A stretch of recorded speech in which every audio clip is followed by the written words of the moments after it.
Bismillahirrahmanirrahim. Assalamualaikum warahmatullahi wabarakatuh.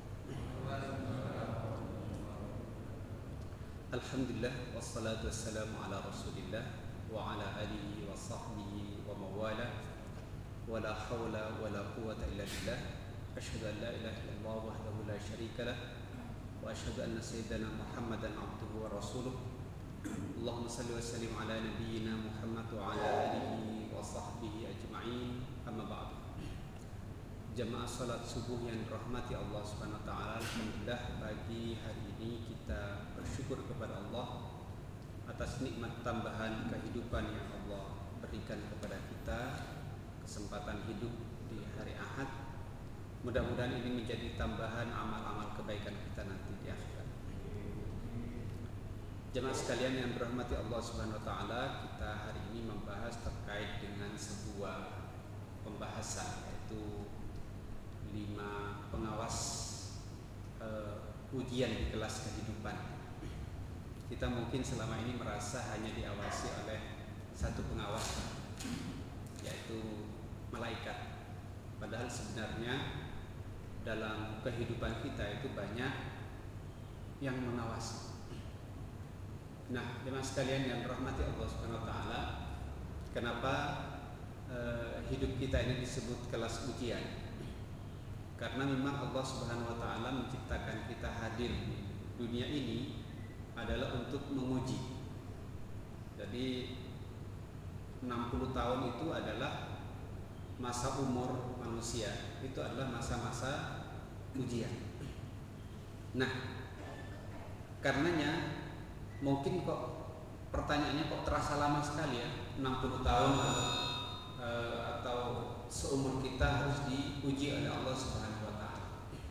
Mungkin ada yang mengatakan saya enggak merasa diuji, saya sehat, saya banyak harta atau penuh dengan kenikmatan, saya tidak merasa diuji.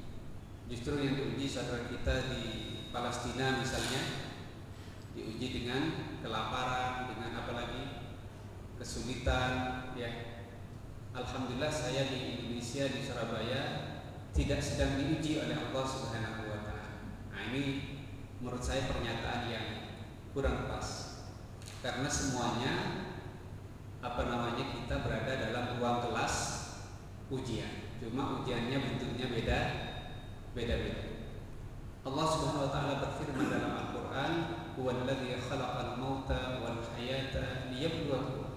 Dialah Allah yang menciptakan kematian dan kehidupan untuk menguji. Ya, liyabluwakum, untuk menguji kita, ayyukum ahsanu amala, siapa yang nanti dari hasil ujian ini yang paling baik nilai amalnya, yang paling baik nilai atau amalnya. Karena itulah kita berada sekarang di ruang kelas, ya, ruang kelas ujian. Jadi Bapak Ibu, kalau dulu waktu di sekolah kita ujiannya tiap apa Pak? Biasanya tiap semester. Nah, misalnya tiap semester itu ujian di setiap mata pelajaran paling waktu yang dibutuhkan sekitar 1 jam atau satu setengah jam. Kita disuruh masuk ke dalam ruang kelas, ini masa-masa ujian. Harap tenang karena kita berada di masa ujian. Maka sebenarnya kita dihadirkan di dunia itu ibaratnya masuk ruang kelas, ya, ruang kelas ujian. Cuma kita tidak merasa itu berada di ruang kelas ujian. Apa sebabnya? Kira-kira apa? Kenapa kita tidak merasa berada di ruang kelas ujian? Karena kita tidak punya pembanding, ya, bahwa seakan-akan kita hidup ini di sini saja. Kalau di ruang kelas ujian di sekolah itu kan 1,5 jam dibandingkan 1 semester, jadi terasa pendek kan itu ya? Waktu ujiannya terasa pendek. Padahal sebenarnya 60 tahun kehidupan kita itu pendek sekali. Itu kan ibaratnya sama sebenarnya. 60 tahun itu adalah waktu 1,5 jam juga. jika dibandingkan antara kehidupan akhirat dengan kehidupan dunia. Nah, kenapa 1,5 jam? Mungkin sudah pernah disampaikan di dalam surat Al-Hajj misalnya, Allah berfirman, wa inna yawman 'inda rabbika ka'alfi sanatin mimma ta'udun. Sesungguhnya yauman 24 jam itu, satu hari 24 jam, inda rabbika di sisi Allah Subhanahu wa taala. Jadi 24 jam di sisi Allah, ka'alfi sanatin mimma ta'udun, seperti 1000 tahun menurut hitungan kalian. Jadi 24 jam satu hari di sisi Allah sama dengan 1000 tahun. Kita nggak nyampe 24 jam hidupnya, Pak, di sisi menurut hitungan Allah itu. Kenapa? Karena 24 jam itu sama dengan 1000 tahun. Sedangkan umur kita hanya 60 tahun, kan gitu ya.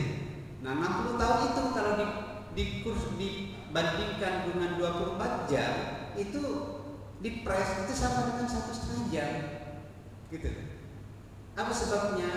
Kalau 1000 tahun 24 jam, kalau 500 tahun 12 jam, kalau 250 tahun 6 jam, kalau 125 tahun 3 jam, kalau 60 tahun 62 tahun kan 1,5 jam. Artinya kamu sekarang masuk ruang kelas ujian 1,5 jam. Aku ingin melihat ayyukum ahsanu amala, siapa yang paling baik menggunakan waktu 1,5 jam ini dengan sebaik-baiknya. Makanya disebut di sini saya bawakan sebuah kitab, wan nasu jami'an fi qa'atil ijtihad. Manusia sekarang ini sedang berada di ruang kelas ujian, baik ujiannya untuk melihat kesabaran atau ujiannya untuk melihat kesyukuran. Kalau saudara kita di Palestina diuji oleh Allah untuk melihat kesabaran mereka, maka kalau di sini kita yang sedang menikmati nikmat Allah yang sangat banyak diuji oleh Allah dengan kesyukuran. Nah, berikutnya apa? Wahuna kamurqabun. Di ruang kelas ujian itu ada pengawas. Ya, ada pengawasnya. Yusajjiluna kulla saghiratin wa kabiratin. Yang pengawas itu mencatat detail aktivitas orang yang sedang diuji. Apa sih yang dilakukan orang ini, ya, yang sedang duduk gitu, sedang ada di Masjid Baitul Haq, ya, sedang dengarkan pengajian, ada yang ngantuk-ngantuk, ada yang serius, gitu. Jadi diuji kulla saghiratin wa kabiratin. Jadi ada CCTV. Yang CCTV itu CCTV makhluk, ya. Makhluk Allah berupa malaikat. Maka malaikat itu mencatat detail kehidupan. Saya pernah ada seorang mujahid di Afghanistan, itu anak-anak masih usia muda. Waktu itu dia syahid. Di sakunya ditemukan sebuah catatan. Apa isi catatan itu? Isinya adalah aktivitas harian yang menurut dia nggak layak untuk dilakukan. Ya. Dan nggak layak itu tidak harus dalam bentuk dosa, tidak. Jadi menurut dia berhubungan dengan orang atau berhubungan dengan Allah, tapi itu dicatat Pak sebagai muhasabah. Ya. Apa salah satu contohnya? Saya ketemu orang si fulan hari ini, tiba-tiba terbersit di hati saya meremehkan dia. Dicatat Pak. Gitu. Terus saya bertemu si fulan seorang ustaz, tapi saya kurang layak mengorangkan dia, menghormati keilmuannya. Dicatat Pak. Gitu. Orang ini luar biasa. Maka malaikat itu mencatat lebih detail lagi. Wa yusajjiluna kulla saghiratin wa kabiratin. Dia itu mencatat setiap detail kehidupan yang paling kecil dan yang paling besar. Makanya orang-orang baik itu adalah orang yang detail. Dia itu kalau ketemu orang, oh ini nggak pantas apa yang diucapkan kepada orang lain, itu detail Pak. Kalau orang orang jahat Pak, orang-orang yang nggak pernah memperhatikan akhlaknya, itu nggak detail. Ngomong nyerocos itu nggak peduli Pak, gitu ya. Bahwa ungkapannya, kata-katanya menyakiti orang itu nggak peduli. Kenapa? Ya karena dia tidak biasa memuhasabahnya, mencatat aktivitas kehidupan.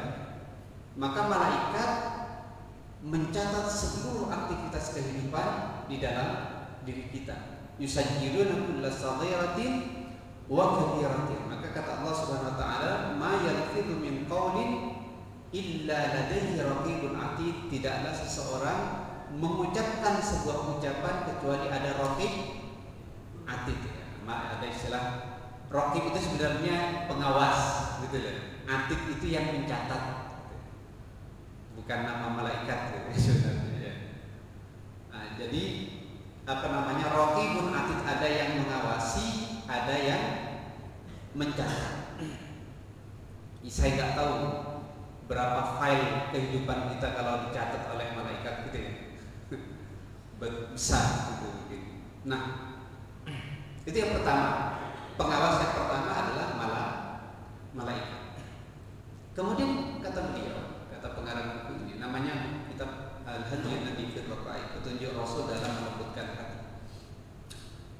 Berikutnya adalah wa ajsamuhum tashhadu alaihim. Yang kedua pengawasnya adalah pelaksana sekaligus pengawas. Jadi cukup aneh Pak. Biasanya kalau pengawas dengan pelaksana itu beda. Tapi di sini oleh Allah Subhanahu wa taala ada orang yang melaksanakan ujian tapi juga sekaligus pengawas atas dirinya sendiri. Makanya disebut di sini wa ajsamuhum tashhadu alaihim. Diri mereka itu menjadi pengawas atas perilakunya. Jadi tubuh kita Pak, itu juga pengawas atas perilaku kita, sekaligus apa? Sekaligus yang melakukan aktivitas kita. Kan kita kalau baca Yasin kan tahu Pak, surat Yasin. Surat Yasin itu misalnya dalam ayat yang ke-65 Allah berfirman, a'udzubillahi minasyaitonir rajim, al-yawma nakhtimu ala afwahihim wa tukallimuna aydihim wa tashhadu arjuluhum bima kanu yaksibun. Nanti anggota badan kita itu akan menjadi saksi di hadapan Allah, pengawas. Pada hari itu, al-yawma nakhtimu ala afwahihim, kami kunci mulut mereka. Wa tukallimuna aydihim, dan kami jadikan tangan mereka berbicara. Makanya berbicara itu tak waktu mulut Pak. Kalau Allah berkehendak ya. Jadi jangan dibayangkan melihat harus dengan mata, gitu, enggak harus. Gitu. Berbicara harus dengan mulut. Ya kalau Allah berkehendak, tangan bisa berbicara. Wa tashhadu arjuluhum, kaki mereka menjadi saksi. Ya, hari ini hari Ahad ada di masjid Baitul Had dan lain sebagainya. Tangan ini, ini kemarin tanda tangan korupsi 730 triliun misalnya gitu ya. Itu bersaksi nanti. Jadi dia yang melaksanakan sekaligus dia yang menjadi saksi nanti di akhir. Jadi mulai hari ini kalau kita merasa tidak diawasi oleh malaikat, maka minimal tubuh kita akan menjadi pengawas. Jadi mau berbuat buruk nanti tubuhnya menjadi pengawas. Karenanya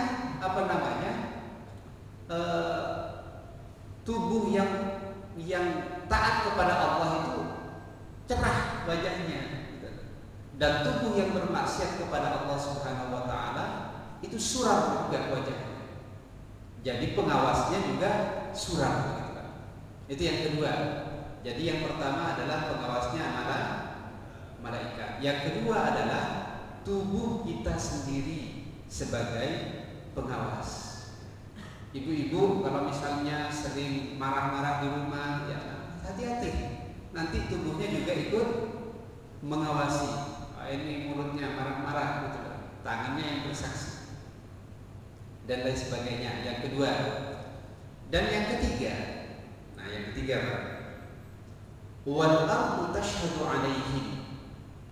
Lingkungan kita atau bumi di mana kita berada, lingkungan, bahasanya lebih tepatnya itu, lingkungan kita berada itu menjadi saksi atas perilaku kita. Misalnya di sini bapak-bapak bersandar ke tembok, ya, tembok kita menjadi saksi bahwa hari ini kita ikut pengajian di sini. Ya, saksi ya, sambil ngantuk-ngantuk nggak apa-apa. Ya, yang penting hadir di sebuah majlis zikir, tetap dapat kemuliaan. Orang yang hadir di majlis zikir, bahkan yang duduk di emperan saja, itu dapat kemuliaan majlis zikir. Apalagi yang hadir di dalam, walaupun ngantuk tetap dapat kemuliaan. Ya. Nah, itu kenapa? Karena Allah Subhanahu wa taala memuliakan dari kemuliaan ilmu dan tempat kita berada, apa yang kita sandari, karpetnya dan lain sebagainya, itu juga menjadi saksi di hadapan Allah Subhanahu wa taala. Wal ardu tashhadu alaihi. Loh Ustaz, kan ini benda mati kok bisa jadi saksi gitu loh. Ya, benda mati itu kan menurut kita di hadapan Allah ada nggak namanya benda mati? Di hadapan Allah itu tidak ada yang namanya benda mati, semuanya makhluk hidup.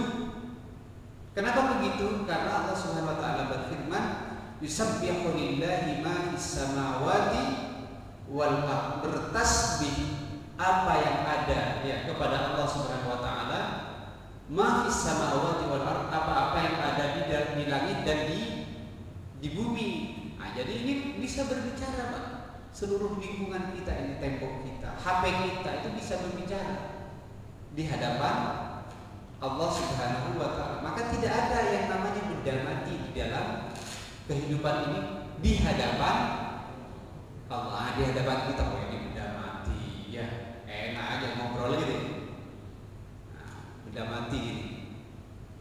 Nah, jadi misalnya contohnya di zaman Rasul Sallallahu Alaihi Wasallam waktu mimbar Nabi diganti, ya, waktu mimbar Nabi diganti, itu ada pohon kurma atau pelepah, saya riwayatnya itu, yang ketika mau diganti itu nangis, Pak,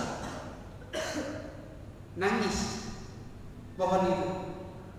Kenapa nangis? Karena selama ini menjadi tumpuan Nabi Muhammad Sallallahu Alaihi Wasallam, merasa mulia, ya, tiba-tiba digeser, diganti dengan yang lain.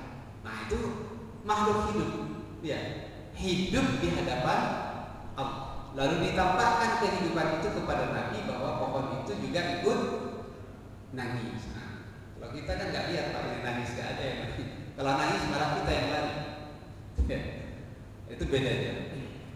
Jadi bumi di mana kita berada, itu lingkungan di mana kita berada, itu menjadi saksi. Maka usahakanlah, makanya para sahabat itu bertebaran di muka bumi. Padahal bumi yang paling utama di dunia ini, tempat yang paling utama di dunia ini di mana? Mekah dan Madinah. Orang berusaha untuk setiap waktu datang ke Mekah dan ke Madinah. Tapi para sahabat yang berada hidup di bumi yang sangat mulia, yaitu di Mekah, itu bertebaran di muka bumi, keluar. Ya. Saya kemarin di Yordan, itu Panglima Muqtah, tiga sahabat itu ada di kota Yordan, makamnya. Saya ziarah itu. Nah, misalnya siapa itu? Ja'far bin Abi Thalib, ya, sepupunya Nabi. Itu ada di kota Yordan, bertebaran di keluar. Nah, kenapa? Supaya bumi itu menjadi saksi telah datang, telah sampai Islam di bumi ini. Ya. Bahkan pernah sampai Islam itu di zaman Sayyidina Ali sampai Nusantara, gitu ya. Sampai Nusantara di Aceh, gitu ya. Nah itu untuk menjadi saksi bahwa bumi Aceh menjadi saksi di zaman itu Islam sampai kepada Nusantara. Makanya kita ini tidak ada tempat di dunia ini kecuali telah ada pengawasnya. Apa sebabnya banyak pengawasnya?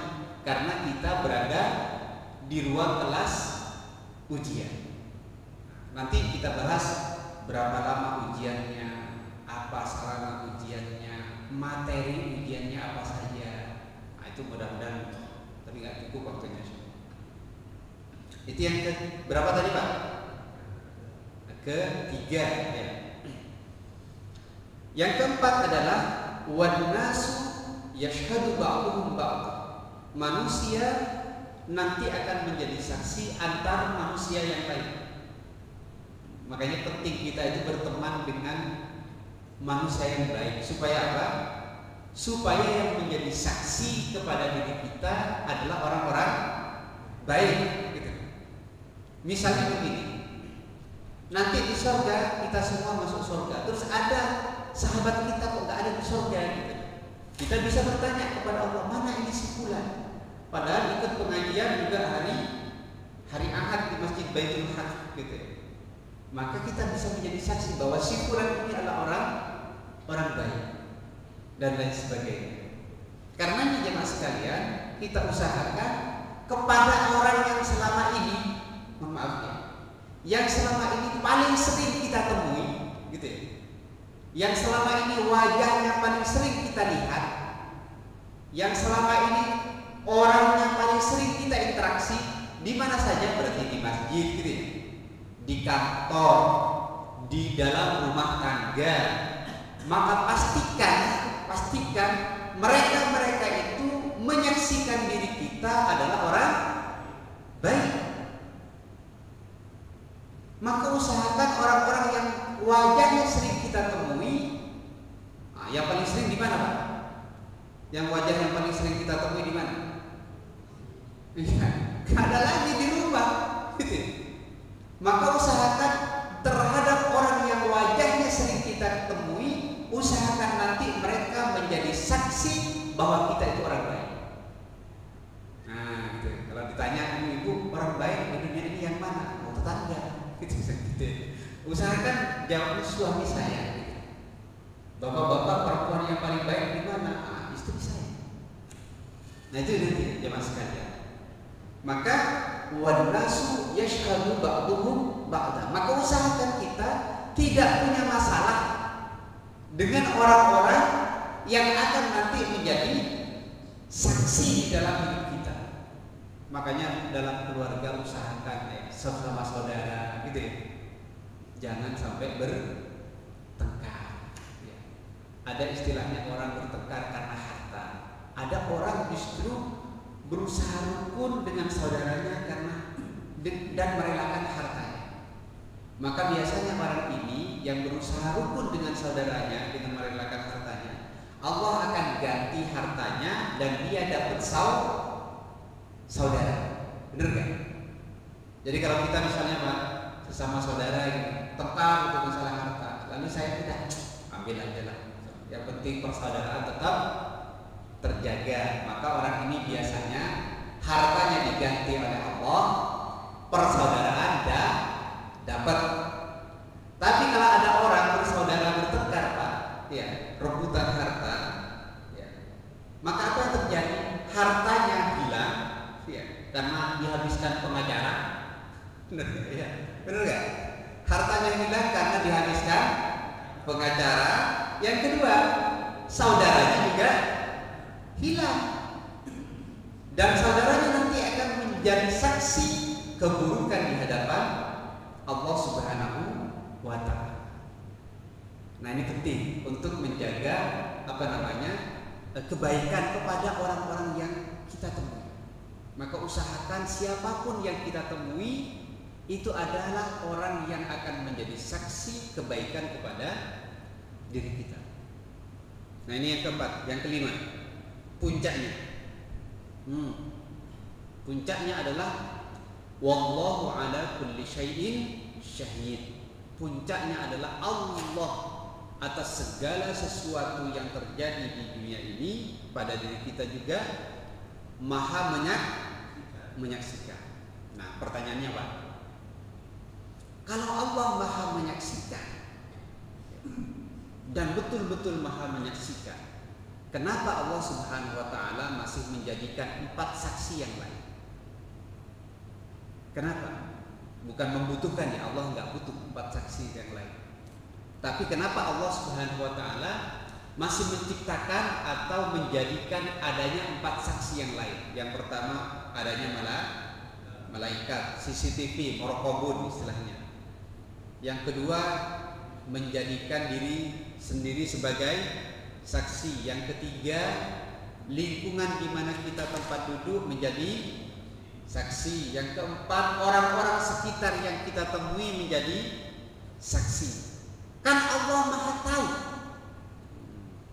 Kan kita nanti gini, kita nanti kan berada di sebuah pengadilan, ya, di hadapan Allah. Kalau misalnya